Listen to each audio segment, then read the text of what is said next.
And so I want to share with you on this topic of how to be in the world, but not of it. And I think that we forget that this isn't our true home. We're visiting.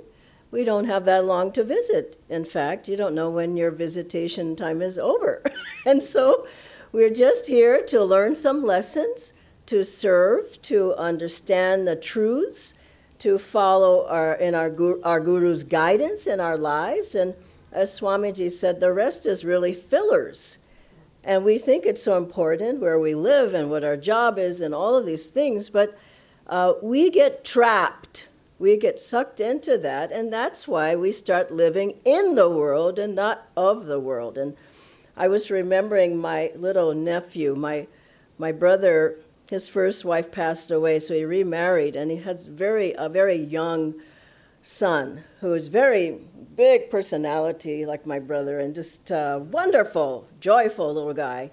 So the last time I saw him, he was maybe 4 years old or something, so he didn't really know who I was. So this time I went back, I went to my brother's house, and so he was like 8 years old, and he says, well, who are you? And he didn't really know who I was. I said, I'm your aunt, your father's sister, Aunt Dhyana. And he looks at me, he don't know who I was. And so I said, just remember, I'm Aunt Dhyana.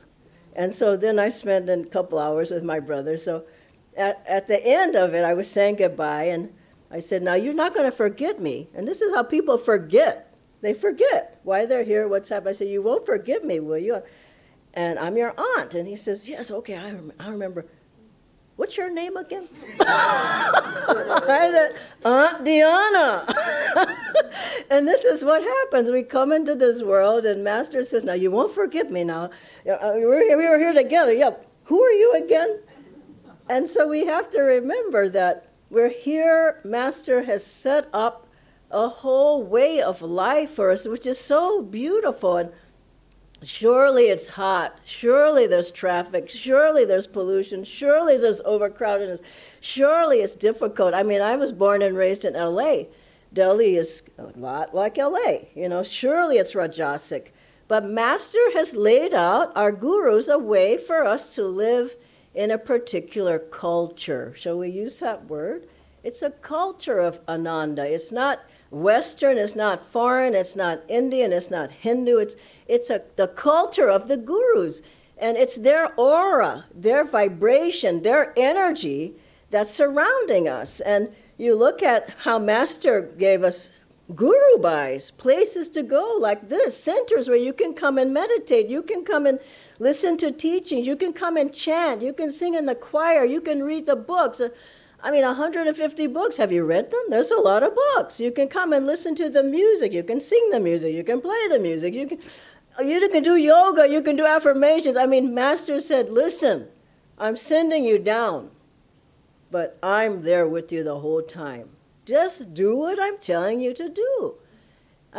Really, if we really want to find God, it's a golden opportunity to come in with the avatars, to come in with the direct disciple of Master, to serve with him, to come here and say, yes, I will serve your work, I will help you, and then follow the guidance of the Masters. I was just at Ananda village, and I just thought, my God, look at the creation of this place. It's a heaven on earth. Look at the qualities of the people and the attitudes, and that's what we're getting here. Look at the faces. People have been there almost over 55 years. Look at their energy level. Look at the magnetism. Look at the willingness. Look at the willpower. Now, I took Kriya last week. Now, I'm not going to do it anymore. It's like, it's powerful. That's Shakti there. And the Masters built that whole energy. Swamiji built it, and then Swamiji came here and he built this. And so we have to realize you can go weak or you can go strong. You can look at all the problems, the book of excuses. That's what I call it. I've heard them all. Oh, Dhyanaji, the long list of excuses. Or you can say, no, I'm here, I'm healthy, I have all that I need, I have friends, I have my gurus, I have Swamiji, I have the center, I have I have everything I need to be able to live in a godly way, in an uplifted way, in a yogic way, in an inspired way, in an energetic and a magnetic way. But you have to choose. You have to choose that. And if you look at Master's life, he didn't live in a cave. He didn't roam by the Ganges, did he? He went to materialistic America. I mean, just think about it. His guru sent him there, and that's why he asked Babaji to come and bless him, so he would not get into the materialistic ways and lose himself and lose his spirituality. And Babaji came to him and said, you go. You will not lose yourself there. Master spent 32 years in materialistic America because there were saints there. God had sent him there. As a master, he didn't just sit there at the ashram. He was touring around the whole time. He spoke to the largest crowds in America, 5,000, 3,000. He spoke at the largest auditoriums in America. He gave the teachings to everybody. He founded centers. He just traveled and taught and wrote books and on and on and on. We have to realize that. And he lived there that long? Amazing. And then you think of Lahiri Mahashaya. He was with Babaji in the Himalayas, and Babaji drew him there to him.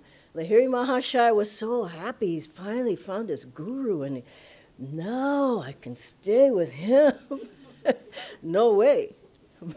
No way. Just like Master, he couldn't stay in India and roam by the Ganges and live in a cave. I remember one Nadi reader said to me, and you used to live in caves and a past life, that's where you like the bottom of the Himalayas. You will go back to the cave. I said, cave? I'm not in a cave. It's not, my life isn't a cave life. And so then you look at Lahiri Mahashaya, maybe he wanted to stay there, but his guru sends him back. He said, no, be an example. We're examples of yogis in daily life. Go, be an example. He had children, he had a wife, he had a job. He went back, he worked his job 25 more years as an accountant. That's an amazing example. And he said, you go and show people, and you teach them Kriya, you teach them the way to live in the world but not be of the world. And Lahiri Mahashaya did that. Amazing. And you look at Swamiji's life, what did he do? He didn't just sit at Ananda village. He wrote all those books. He was writing a book every time I saw him. New book, new book, new book, new book, new music, new music, new music, music. And then he was touring around, thousands and thousands of people he spoke to all around America.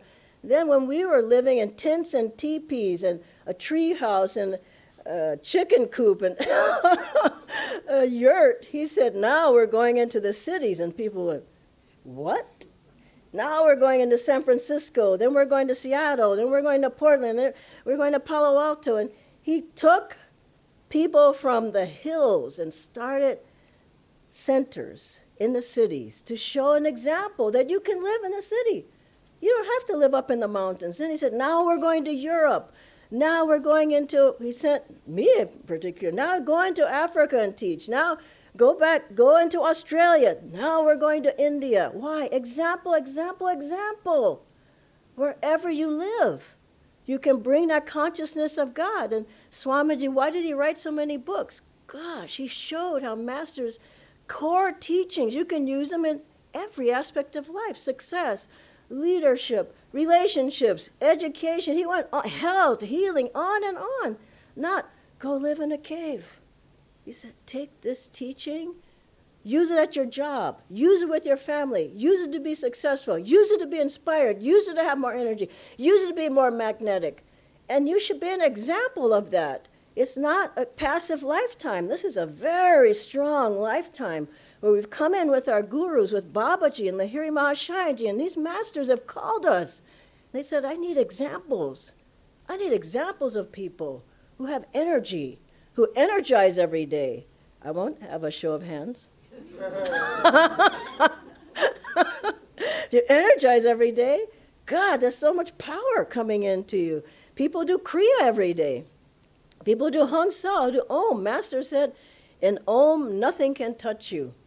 And he had that story of Dr. Lewis was out sailing, and Dr. Lewis, who stayed in the center, that was a difficult time for him. Everybody has difficulties. Master's, his ashram, the temple, fell into the Pacific Ocean in Encinitas.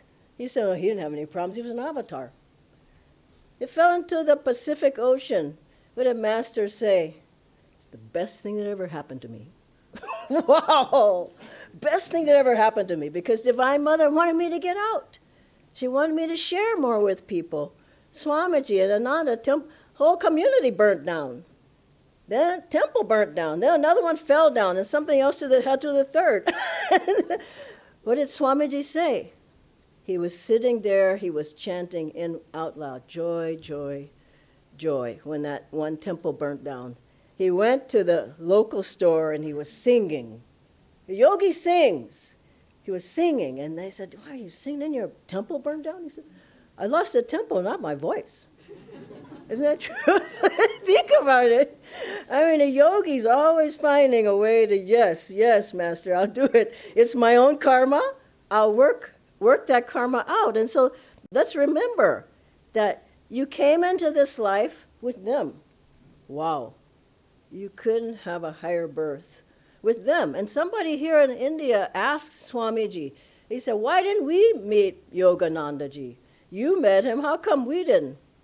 I love Swamiji's answer. He says, how do you know you didn't? And isn't it the truth? Some lifetime you did. How come I didn't meet Swamiji? How do you know you didn't? Some lifetime you had to have. And so they brought the way of living in the world with not of, and Master would show it. He would go to the theater. Now, in those days, there wasn't many movies out, but he'd go take a break, and he'd sit there, his eyes would be closed, and the movie's going on. And this is us. The movie's going on, and we're just all involved. Oh, look at that. Oh, yes. I like it. You know, Master has eyes closed, and the disciples would tap, and I said, Guruji, aren't you watching the movie? And he said, yes, I'm watching the big movie. So you're watching the movie inside. If you meditate, you start seeing another movie.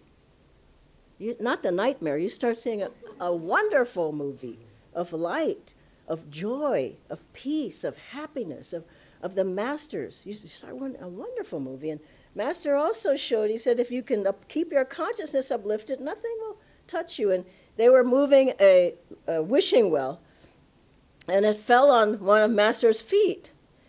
And he was in so much pain. This was at the headquarters, and he was in so much pain. His face was grimaced, and they said, "Oh, Master, we're so sorry." He says, "No, I'm going to teach you something now." He said, "When I lift my consciousness up, I won't feel the pain." Wow, what a great lesson! And he did. He said, "Watch now," and he brought his consciousness to the third eye, and his face was normal. No pain. Then he said, now I'm going to do the other. I'm going to take my consciousness down and you watch me. He let his consciousness drop. Pain. You decide. You want the pain? Go for it. There's plenty. You want higher consciousness? You've got the tools. You know the way. You've got the techniques. How much more could the Guru give? I mean, people, are they waiting for a better lifetime? Like, when? I mean, there's everything there. And finally, know that the Guru's protection is there. It's always there. Master, he had people think they're busy. I mean, look at Saint Lin, Rajarsi Janakananda. In these days, he would have been a billionaire. He was always busy, but he kept his consciousness in God, and he knew just what to do with his work. He had Oliver Black. He would have been a billionaire. People say, I'm too busy. Well, just look at the examples. Then there was Bob Raymer, a wonderful disciple. I don't know if I've told you this story, but it's a great one. So he was also, he would have been a billionaire too. So he came to visit Master, and he read Autobiography, got on his private plane, and he went to see the Guru. Never met him. So he comes to the door, and Master opens. He says, how can I help you? He says, I read about this here. I want to learn this Kriya Yoga. He called it Kriya Yoga. Master said, okay, just calm down. It's okay. He says, can I come in? So he comes in, and he sits across from Master. Master You start working with him. You got to understand he's working with you all the time. It's not like help. He's just always there. Those who think me near, I'm near. So he sat across from the man, and the man kept saying, I came for the Kriya Yoga. Master said, well, first let's see my family photos. So he had the photos. He shows it. This is my brother, sister. He kept turning the page, and the man's wondering what's going on. Then he had some mitai, and Masters put him in the man's mouth, one after the other. He's just opening him up and blessing him. So that went on for some time. The man didn't know what was going on. He finally says, listen, I came for the Kriya Yoga. Master finally said, all right, tomorrow, 10 o'clock. And he says, wow. Now, we don't give Kriya Yoga like that, believe me. So the man comes at 10 o'clock, and Master gives him the initiation. And he says, now, you go home and don't. The man drank a lot, alcohol. He said, don't drink, you do this instead of drinking. So he went to his hotel, and he was sitting there, and he was practicing. 1, 2, 3, not many. And suddenly, his energy just rose all the way up. And he went into a bliss state. Wow. And he said he started laughing. Then he started crying. Then he fell off the bed, laughing, crying. He said, I've been waiting for this my whole life. Now, what consciousness was he in? It wasn't the world. He was in the consciousness of God. You got to know these masters, their blessings and their protection is around us. And that finally, that story of the disciple, the helper of Babaji, he had to have been a disciple. Anyway, he had gone to an astrologer. In that lifetime, it was Shankara. So he gone and he says, yes, you're in your chart, and everybody likes this, your chart, he says, I hate to say, but you're going to die today. Tonight itself. And he said, my God. So he rushes back to Babaji, and he says, he said, I'm going to die today. I love what Babaji said. Tell him it won't happen. Tell him it won't happen. I think the gurus are, tell him it won't happen. They said this, tell him it won't happen. Tell him it won't happen. So that night there was a big lightning storm, and Babaji laid on the disciple. He must have just put his whole aura over that disciple. All night there was lightning striking all around. Gets up the next day. The little guy goes to the astrologer, and he says, here I am. He says, I'm coming. Master said that's why Shankar took Kriya from Babaji. He says, I'm coming with you. Your guru must be very great. Don't underestimate the guru, any of these masters. If you want them in your life, they're there. That's our life. That's not our life. Our life is with them. And as you live your life with them, you'll be protected.